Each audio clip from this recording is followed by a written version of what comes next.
당신이 만약 평생을 가족만 바라보고 살아온 사람이라면 아침밥보다 먼저 아이들 도시락을 싸고 남편보다 늦게 자고 가장 먼저 눈을 뜨던 삶이었다면 자기 옷 한 벌, 화장품 하나 사는 것도 아까워하면서 자식 입에 들어갈 반찬값은 아깝지 않다며 그렇게 살아왔다면 그런데 그렇게 키운 아들이 어느 날 어떤 여자를 데려오더니 당신에게 말합니다.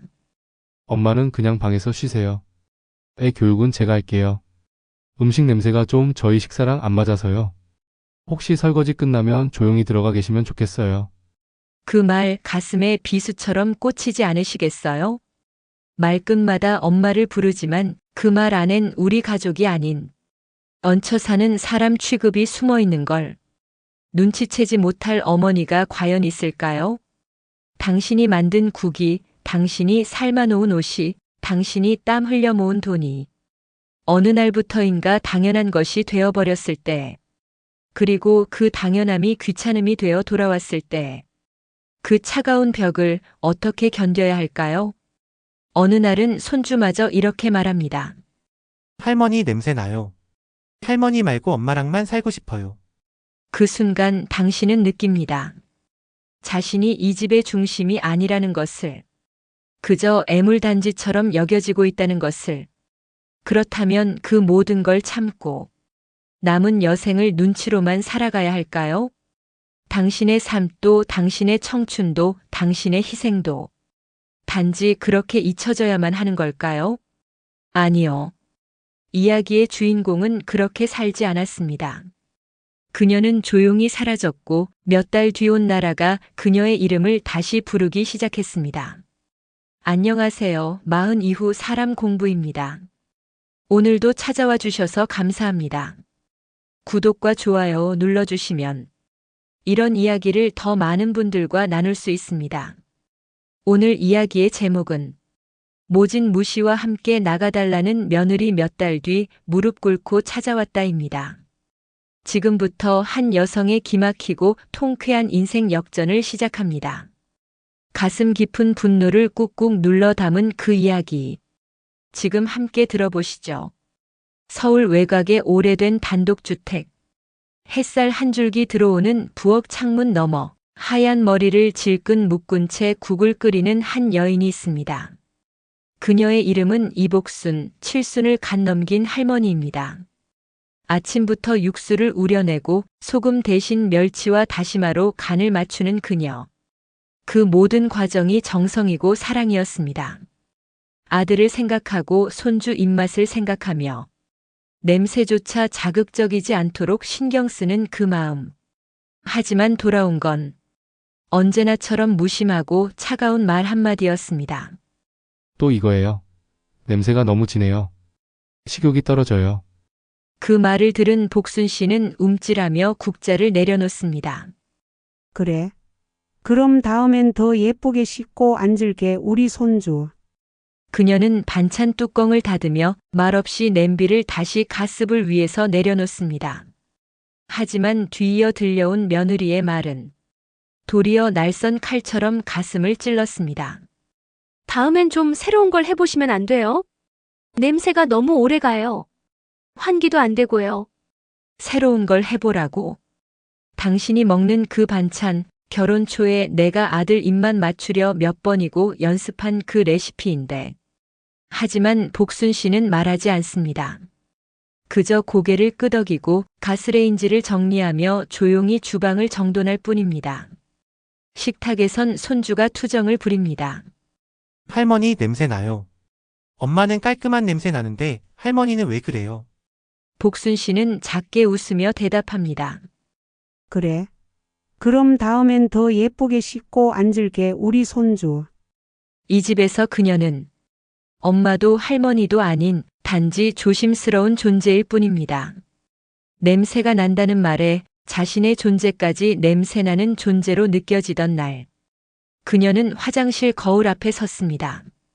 화장기도 없이 수척해진 얼굴, 주름진 손, 푸석해진 머리카락. 그리고 그 위로 중얼거리듯 나지막한 말 한마디. 나 너무 오래 머물렀나 보다. 나라는 사람이 짐이 됐나 봐. 그녀의 하루는 그렇게 시작되고 그렇게 끝났습니다. 이름 없이, 고마움 없이, 사랑 없이 이 세상 모든 숨죽인 존재로 살아가는 시어머니들에게 이 이야기는 아마 남 얘기 같지 않을 겁니다. 서울 한복판 쌀쌀한 봄바람이 불던 어느 아침, 복순 씨는 조심스레 남루한 외투를 여미며 유치원 앞에 섰습니다. 그날은 손주 민재의 생일 전날이었습니다. 작은 유자차병 하나 그리고 빨간색 장갑 한 쌍. 아침에 손 시리겠다 싶어 전날 밤 늦도록 바느질해서 꿰맨 장갑이었습니다. 민재가 손 흔들며 뛰어나올 순간만을 기다리며 복순 씨는 유치원 울타리 그늘진 구석에 조용히 서 있었습니다. 그 아이의 밝은 얼굴을 한 번만 보고 싶었습니다. 단지 그 한 번이었어요. 할머니란 소리 한마디면 오늘 하루가 따뜻해질 것 같았거든요. 하지만 그 순간 그녀의 등을 찌르듯 날카로운 목소리가 들려왔습니다. 어머님 제발이요. 몰래 이러지 마세요. 민재가 헷갈려해요. 엄마는 저 하나라고 가르치고 있어요. 복순 씨는 당황해 뒤돌아보았습니다. 며느리가 팔짱을 낀 채 날선 눈빛으로 서 있었습니다. 그럼 내가 민재 보러 오는 것도 안 되는 거니? 그냥 손 한번 흔들고 가려고 왔어. 생일이라서 이거 직접 짠 건데. 하지만 며느리의 말은 더 냉혹했습니다. 안 돼요. 저희 생활에 너무 자꾸 끼어들지 마세요. 민재한테 혼란만 줘요. 그녀는 유자차와 장갑을 건네보지도 못한 채 천천히 발걸음을 돌립니다. 돌아오는 길 지하철 안 유리창에 비친 자신의 모습을 바라보며 생각합니다. 가족 맞긴 맞을까?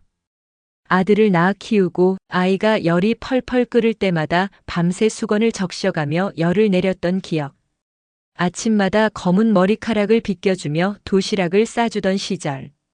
그리고 아들이 결혼하던 날 작은 결혼 반지 하나 선물하려고 쌈짓돈을 탈탈 털었던 순간. 그 모든 시간이, 그 모든 사랑이 지금 그녀에게는 방해가 되어 있었던 겁니다. 그날 밤, 작은 방 얇은 담요 위에서 조용히 눈을 감은 복순 씨. 한참을 흐느끼며 속삭입니다. 나는 그냥 가족이었으면 했던 건데. 하지만 그녀의 마음이 울리는 공간은 이미 그 누구도 듣지 않는 공기로 가득 차 있었습니다. 늦은 밤이었습니다. 모두가 잠들었을 시간.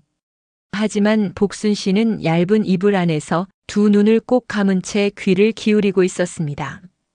한 번도 안방 문을 열어본 적은 없지만 그 문 너머에서 어떤 이야기들이 오가는지는 이제 익숙해질 만큼 익숙해져 있었습니다. 그날 밤도 마찬가지였습니다. 당신 엄마 친정 갔을 때 그냥 거기 계시게 하면 안 돼. 당신도 알잖아. 요즘 나 너무 지쳐. 한숨 섞인 말에 아들의 낮은 목소리가 이어집니다. 엄마도 몸이 안 좋아. 이제 그 나이에 여기저기 다니시는 것도. 하지만 그 다음 말은 복순 씨의 가슴을 송곳처럼 찔렀습니다. 그럼 우리가 평생 모셔야 해. 솔직히 말해서 나도 숨 좀 쉬고 싶어. 방 한켠 20년 넘게 함께한 낡은 장롱이 보입니다. 그 안에는 손주 민재에게 사주었던 겨울 점퍼, 아들의 어릴 적 수첩, 며느리의 생일에 주려고 몰래 싸뒀던 스카프 하나. 그 모든 정성과 시간이 그 문 너머 한마디로 짐이 되었습니다. 그녀는 조용히 자리에서 일어납니다. 아무 말도 하지 않은 채 손때 묻은 가방 하나를 꺼내 조심스럽게 짐을 쌉니다. 입던 옷 몇 벌, 약봉지 몇 개, 그리고 액자 하나. 남편과 함께 찍은 젊은 날의 흑백 사진. 밤하늘은 조용했습니다. 누군가 배웅을 해주는 것도 붙잡아주는 이도 없었습니다. 현관문을 조심히 열고 나서는 순간 복순 씨는 마음속으로 조용히 되뇌었습니다. 그래, 짐이라면 나가는 게 맞겠지. 근데 말이야, 당신들. 짐이 밥을 짓고 애를 봐주고 빨래를 개고 새벽마다 먼저 일어나 문을 열고 그렇게 살았어야 했을까? 그녀의 발걸음은 한없이 조용했지만 그 속엔 수십 년간 켜켜이 쌓인 울음과 결심이 묻어 있었습니다. 배웅도 없고 눈물도 없고 작별 인사도 없는 이별. 하지만 그녀는 알고 있었습니다.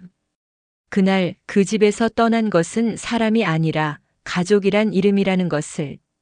어느새 도착한 시골역. 작고 조용한 간이역 앞에는 붉은 벽돌 담장과 오래된 버스 정류장이 세월을 머금은 채 서 있었습니다. 복순 씨는 천천히 숨을 들이켰습니다. 도시의 냄새와는 전혀 다른 풀잎 섞인 바람과 밭냄새, 고요한 공기. 그리웠습니다. 하지만 한편으로는 낯설게 느껴지는 고향. 낯선 이유는 분명했습니다. 이번에 오는 건 다시 돌아가기 위한 게 아니다. 처음으로 혼자 살아보기 위한 귀향이었기 때문입니다. 작은 시골집. 창문 틈새로 햇살이 비치는 가운데 복순 씨는 베란다 한편에 쌓여있던 오래된 서랍장을 정리했습니다. 이불 사이에서 나온 건 한 장의 낡은 종이와 먼지 쌓인 통장. 호기심 반 습관 반으로 통장을 펼쳤을 때 그녀는 순간 눈을 의심했습니다. 이게 뭐지? 이렇게 많았었나? 기억조차 희미해져 있던 적금 통장. 손주 돌잔치 뒤에 조금씩 붓기 시작해 어느새 20년 가까이 묻혀있던 금액. 그 안엔 무려 3억 원이 고스란히 남아 있었습니다. 복순 씨는 조용히 통장을 닫고 주방으로 향했습니다. 그곳엔 한때 아들과 며느리를 위해 끓였던 국물 대신 이제는 자신을 위한 냄비가 올려졌습니다.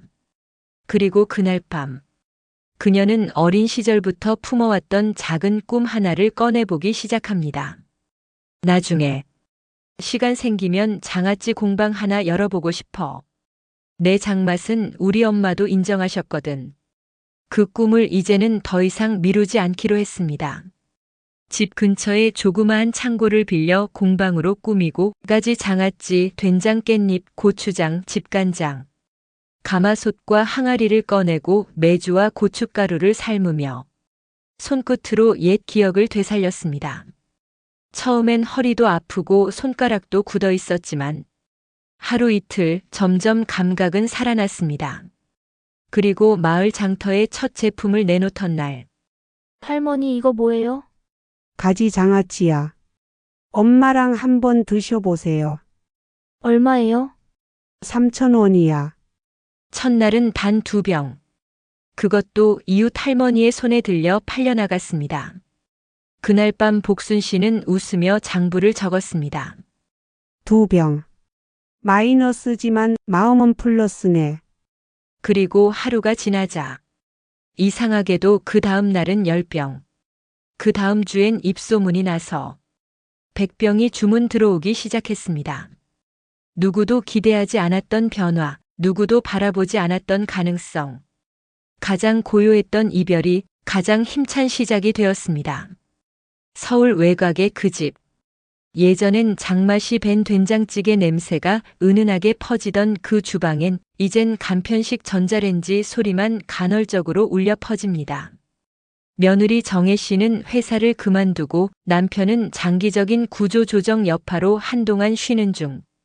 생활비는 빠듯했고 집 담보로 대출을 받아보자는 이야기가 나왔습니다.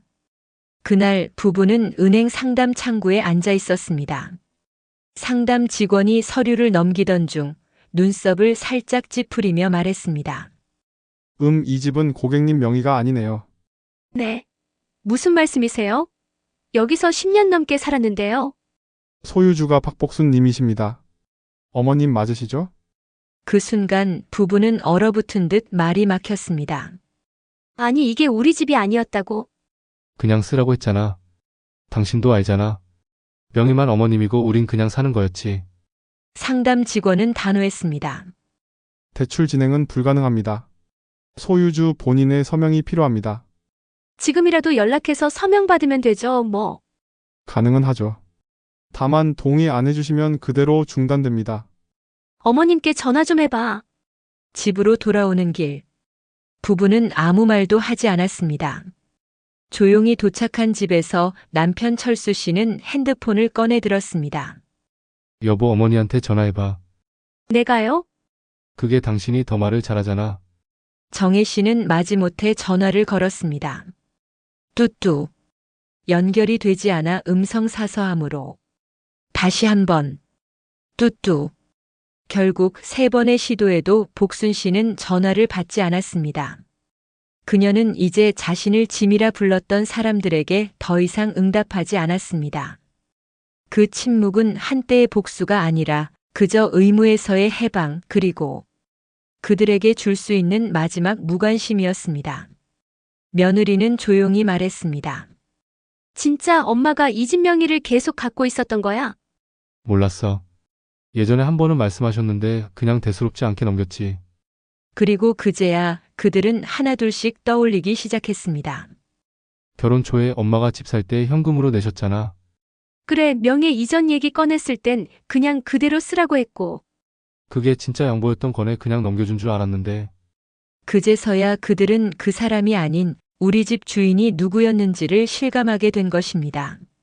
남편은 거실 한켠에 놓여있던 복순 씨가 남기고 간 찻잔 하나를 바라보았습니다. 조용한 무늬, 다른 손잡이, 그리고 그 안에 남겨진 건 미움도 상처도 아닌 그저 조용한 정이었습니다. 엄마 그렇게 지내셨구나. 우린 너무 늦게 알았네. 그제서야 그들은 깨달았습니다. 짐짝처럼 취급했던 그 존재가 사실은 그 집의 기둥이었고 든든한 울타리였다는 것. 하지만 복순 씨는 이제 그 집의 울타리가 아니었습니다. 그녀는 그들의 침묵 속에서 스스로의 세계를 만들어버린 사람이 되어버린 것이었습니다. 조용히 시작한 작은 공방이었습니다. 처음엔 장독 몇 개, 장아찌 몇 병, 김치 한 통. 시골 장터에 나가면 손님은 하루 한두 명뿐이었습니다. 하지만 그 맛은 달랐습니다. 정갈한 유리병 속에 담긴 고추장과 된장은 보기엔 소박했지만 그 속에는 40년 넘게 식구들 입맛을 책임졌던 한 여인의 땀과 정성이 고스란히 녹아 있었죠. 그리고 입소문은 예상보다 더 빨리 퍼지기 시작했습니다. 어느 날 젊은 부부 하나가 공방을 찾아왔습니다. 어르신, 이거 혹시 예약 안 하면 못 사나요? 아니, 그런 건 아니고 그냥 와서 사면 돼요. 인스타그램에서 보고 왔어요.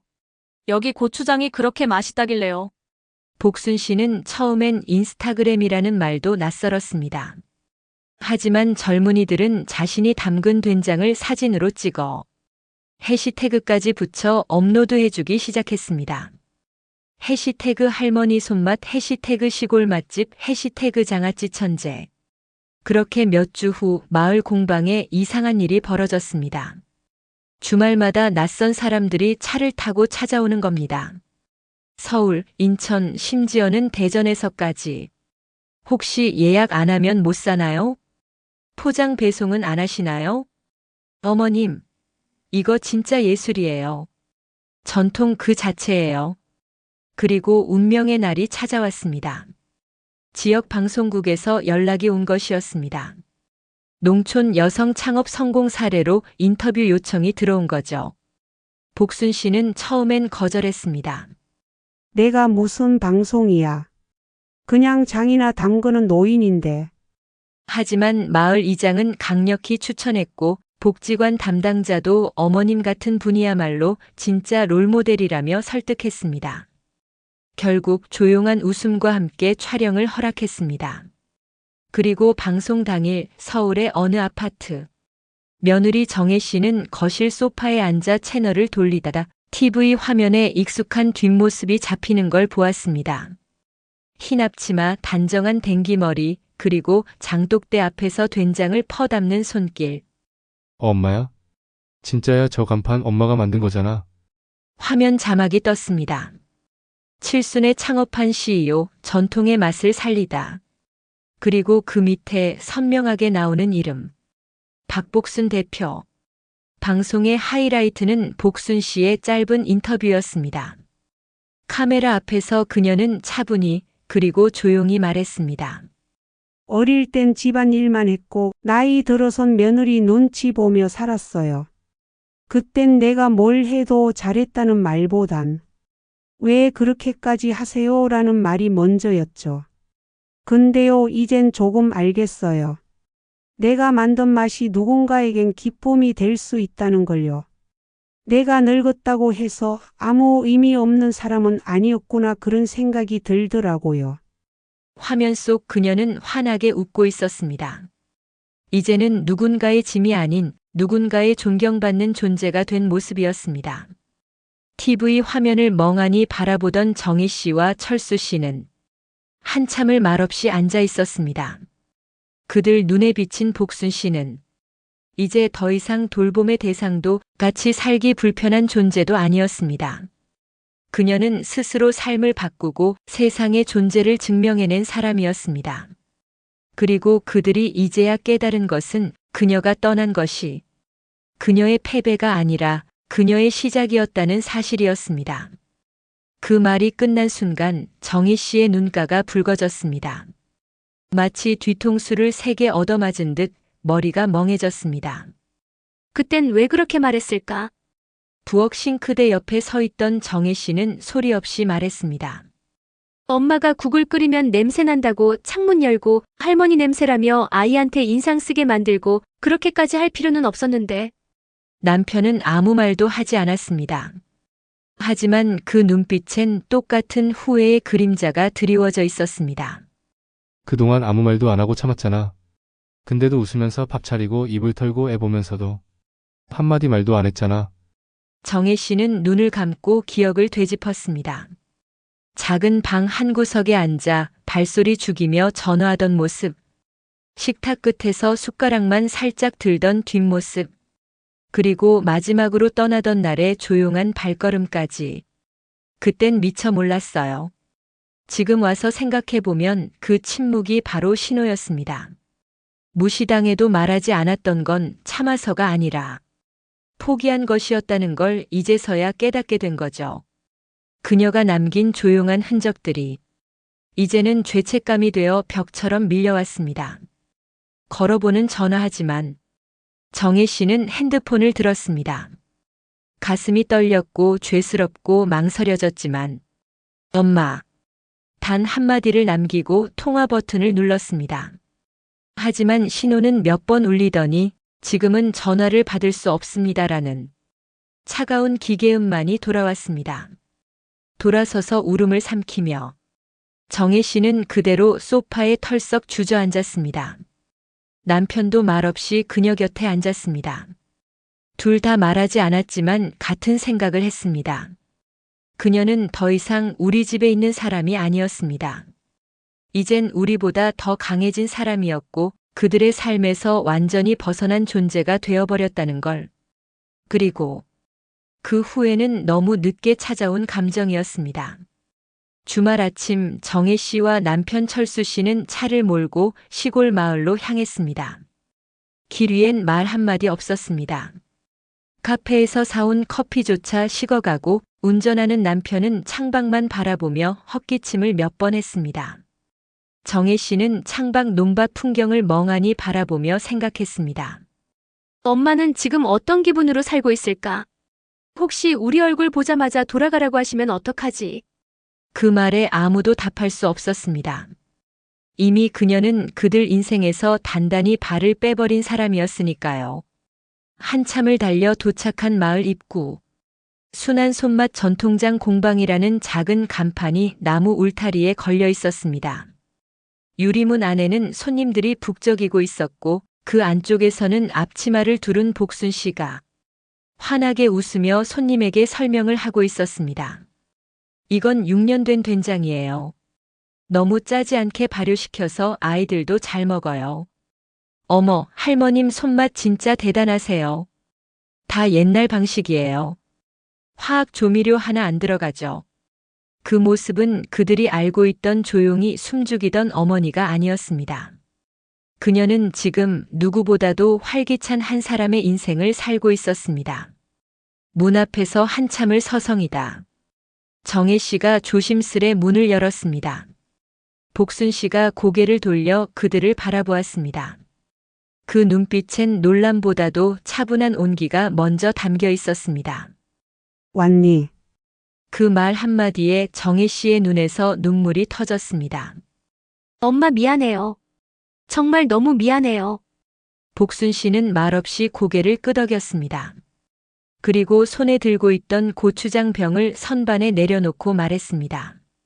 미안하다는 말 들으려고 산 건 아니야. 그냥 이제는 내가 내 삶을 살고 싶어서 그랬지. 세 사람은 작은 의자에 앉았습니다. 밖에서는 손님들의 웃음소리가 들려왔고 공방 안엔 된장의 구수한 냄새가 가득했습니다. 엄마 혹시 우리랑 다시 같이 지내실 생각은 없으세요? 정혜 씨가 조심스레 말하자 복순 씨는 아주 천천히 고개를 저었습니다. 미안하지만 이제는 아니. 난 여기서 내 일하고 내 친구들 만나고 내가 나로 살 수 있는 이 삶이 좋아. 정혜 씨는 고개를 숙였습니다. 남편 철수 씨도 말없이 고개를 끄덕였습니다. 그리고 복순 씨는 덧붙였습니다. 하지만 너희가 놀러 오는 건 괜찮아. 장 담그는 날 아이 데리고 오면 내가 가르쳐 줄게. 이젠 내가 무조건 참는 관계가 아니라 서로 사람 대 사람으로 만날 수 있다면 그건 괜찮아. 그 말에 정혜 씨의 눈가엔 다시금 눈물이 고였고 철수 씨는 마침내 처음으로 입을 열었습니다. 엄마 그동안 정말 감사했습니다. 이제라도 늦지 않게 깨닫게 돼서 다행이에요. 그날 세 사람은 된장찌개 한 그릇을 나눠 먹었습니다. 작은 흰밥 그릇 위에 쓱쓱 비벼 먹는 장맛은 어느 고급 레스토랑에서도 맛볼 수 없는 시간의 맛이었습니다. 밥을 먹는 내내 누구도 소리내어 울지 않았지만 그들의 눈빛에는 오래된 미안함 그리고 조용한 이해가 담겨 있었습니다. 그날 이후 2달에 한 번씩 정혜 씨와 철수 씨 그리고 손자는 공방을 찾아 함께 장을 담그고 마당에 돗자리를 펴고 점심을 먹습니다. 그 관계는 예전과 같지 않습니다. 하지만 오히려 더 건강한 거리에서 서로를 더 존중하고 따뜻하게 대할 수 있는 관계가 되었죠. 복순 씨는 어느 날 공방 안쪽 창고를 정리하다가 무심코 묵직한 박스 하나를 꺼냈습니다. 그 안에는 옛날 가족 사진, 손주 첫 돌 사진, 한때 정혜 씨가 보낸 편지까지 그대로 남아 있었습니다. 그녀는 잠시 사진을 들여다보다 살며시 미소를 지었습니다. 참 그땐 나도 참 많이 몰랐지. 어쩌면 나도 내가 스스로를 너무 작게 만들고 있었는지도 몰라. 마당 한쪽 장독 위로 햇살이 고요히 내려앉았습니다. 늦봄이 찾아오는 시기 그녀의 마음에도 새순이 피어나는 듯 했습니다. 복순 씨가 있는 마을도 조금씩 바뀌었습니다. 공방 앞길엔 주말마다 차들이 줄을 섰고 인근 마을 어르신들도 자신만의 손맛으로 작은 가게 하나쯤은 해보겠다고 말하기 시작했습니다. 할머니, 저도 된장 좀 배워봐도 될까요? 나도 김치만큼은 자신 있는데 내년엔 나도 한번 가게 내볼까? 그녀의 변화는 단지 한 사람의 삶에 그치지 않았습니다. 그 삶을 지켜보던 수많은 사람들에게 늦은 나이에도 시작할 수 있다는 희망을 심어주었습니다. 며칠 후 인근 초등학교에서 연락이 왔습니다. 진로 특강으로 학생들에게 전통 식문화를 소개해 줄 수 있느냐는 제안이었죠. 복순 씨는 잠시 망설였지만 아이들이 진짜 된장이 뭔지 알게 해주고 싶다는 교사의 말에 고개를 끄덕였습니다.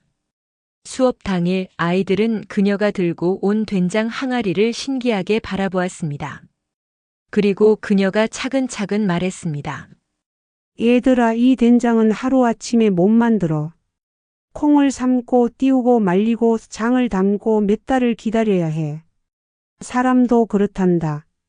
금방 결과가 안 나올 수 있어도 천천히 묵묵히 잘 살아가면 결국 좋은 맛이 나게 돼 있어. 아이들의 눈이 반짝였습니다. 그 수업이 끝나고 몇몇 아이는 이런 말을 했답니다. 저도 우리 할머니랑 장 담글래요. 진짜 멋있어요, 장인 할머니. 어느 날 공방 우편함에 작은 봉투 하나가 도착했습니다. 보낸 정혜 씨였습니다. 손글씨로 꾹꾹 눌러 쓴 편지에는 이런 문장이 적혀 있었습니다. 엄마, 이제야 알 것 같아요. 엄마는 우리 집의 된장처럼 조용하지만 깊은 사람이셨다는 걸요. 그리고 저도 언젠간 그렇게 되고 싶어요. 복순 씨는 편지를 다 읽고 살며시 봉투를 다시 접어 자신의 장독대 옆 작은 서랍에 넣었습니다. 그 옆엔 공방을 시작한 날 적어둔 메모가 있었습니다. 날짜는 그녀가 집을 나온 바로 그 주. 그녀는 여전히 매일 된장을 돌보고 매주 복지관에 나가 봉사를 하며 지냅니다. 하지만 삶의 태도는 완전히 달라졌습니다. 이전에는 참는 게 미덕이라고 믿었습니다. 이제는 나답게 사는 것이 진짜 미덕임을 압니다. 그리고 무엇보다 자신이 늙었다고 해서 세상에 덜 중요한 존재는 아니라는 걸 몸으로 증명해냈습니다. 우리는 종종 이렇게 말합니다. 이제 나이도 들었는데 이젠 늦었지 뭐. 그땐 몰랐지만 지금은 늦었어. 하지만 복순 씨는 그 모든 늦음이 어쩌면 진짜 시작일 수 있음을 보여줬습니다. 꽃은 봄에만 피지 않습니다. 가을에도 심지어 겨울 끝자락에도 강한 생명력의 꽃은 피어날 수 있습니다. 그리고 오늘 시골 공방의 장독대 위엔 작은 노란 꽃 한 송이가 피어 있었습니다. 늦게 피었지만 누구보다 진하게. 늦은 오후 공방 앞 흙길로 SUV 차량 한 대가 조심스레 들어왔습니다. 먼지가 잔뜩 묻은 창문 뒤 며느리 정혜 씨가 어색한 눈빛으로 차에서 내렸습니다. 가방끈을 두 손으로 꼭 잡고 한참을 공방 입구에 서 있던 그녀는 마침 장독에 물을 붓던 복순 씨를 향해 조용히 다가갔습니다. 엄마, 그 한마디에 복순 씨는 물을 붓던 손을 잠시 멈췄습니다. 그리고 아주 천천히 뒤를 돌아보며 말했습니다. 왔니? 그 말 외에 더 많은 말은 없었습니다.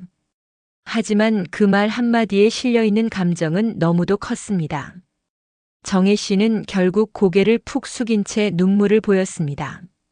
그날 저녁 두 사람은 작은 공방 안쪽 부엌에서 함께 식사를 했습니다. 정혜 씨는 손끝이 바들바들 떨리는 모습으로 밥상을 차리는 어머니를 조용히 도왔습니다. 밥, 된장국, 멸치볶음, 오이무침, 장아찌. 예전 같았으면 짜다, 입맛에 안 맞는다는 말을 했을 반찬들이 이날만큼은 너무도 고맙고 맛있게 느껴졌습니다. 엄마 그땐 제가 너무 그 말을 하려는 찰나 복순 씨가 조용히 말을 끊었습니다. 밥 먹을 땐 말보다 천천히 씹는 게 먼저야. 정혜 씨는 고개를 끄덕였고 한 숟갈을 천천히 삼킨 뒤 작게 중얼거렸습니다. 맛있어요.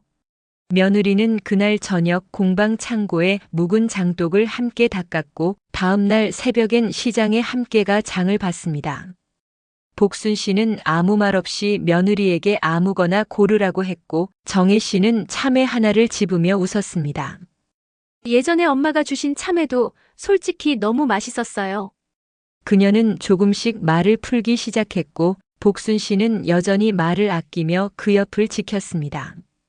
진짜 사과는 100번의 미안하단 말보다 딱 하루 그 사람의 곁에서 묵묵히 돕는 것임을 그들은 서로 느끼고 있었습니다.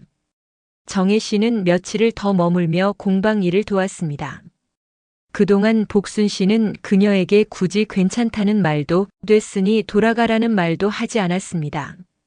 그저 조용히 된장 항아리 옆에서 같이 앉아 비 오는 소리를 들었습니다.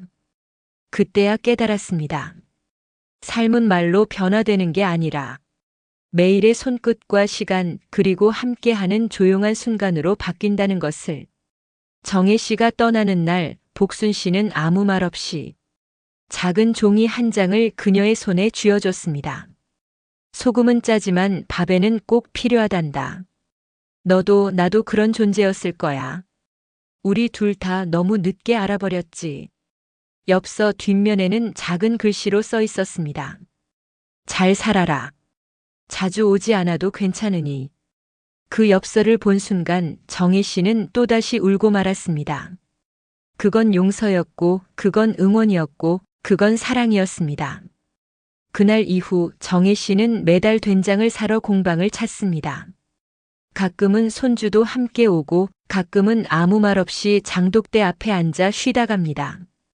둘 사이엔 아직도 많은 말이 오가지 않습니다. 하지만 더는 설명이 필요 없는 사이가 되었죠.